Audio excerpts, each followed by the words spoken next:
Hello दोस्तों, आज मैं आपको बताऊंगी जो नाग पंचमी का त्योहार है, इस पर गुड़ियाँ पीटने की परंपरा कब से शुरू हुई।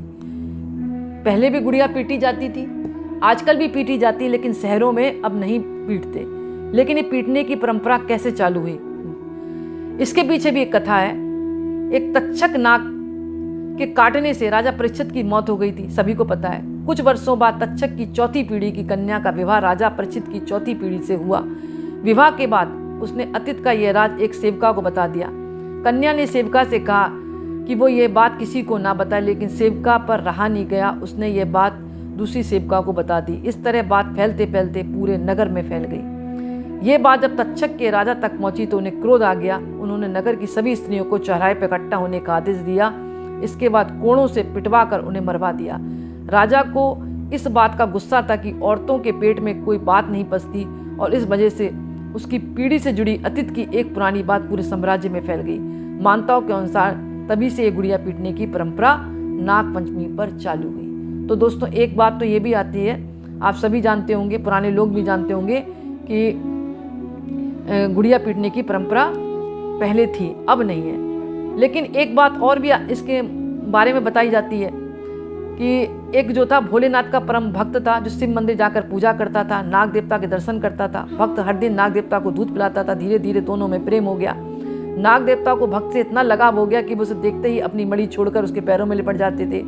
एक दिन सावन के महीने में वो भक्त अपनी बहन के साथ उसी शिव मंदिर में आया। नाग हमेशा की तरह भक्त को देखते देखते उसके पैरों से लिपट गया।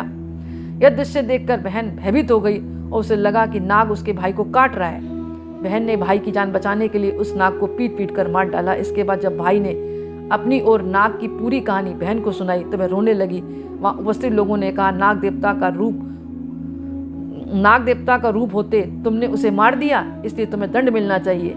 यह पाप अनजाने में हुआ था, इसलिए भविष्य में आज के दिन भी लड़की की जगह गुड़िया को पीटा जाता है। इस तरह नाग पंचमी के दिन गुड़िया पीटने की भी परंपरा चालू हुई, क्योंकि बहन ने सोचा कि मेरे भाई को नाग मार रहे हैं, लेकिन ये नहीं मालूम कि वो नाग जो है प्रेमवश भाई के पैरों में लिपट जाता था, क्योंकि भाई उसका पूजा करता था मंदिर में जाके।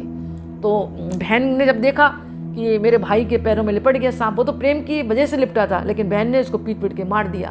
तो अब जो बहन थी ना, उस पर मतलब ये नाग देवता को पीटने का मतलब एक तरह से कहते हैं ना कलंक लगा।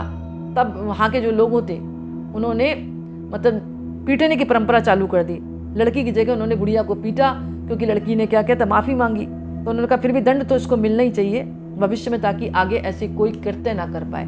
तो ये दो कहानियाँ ऐसी हैं जिससे पता लगता है कि नाग पंचमी के दिन गुड़िया पीटने की परंपरा इस तरह चालू हुई थी। अब नहीं है, पहले थी। तो दोस्तों, आज का वीडियो मैं ही समाप्त करती। पसंद आए तो लाइक करें, दूसरों को शेयर करें और कमेंट्स में नमः शिवाय जरूर लिखें। बहुत बहुत धन्यवाद।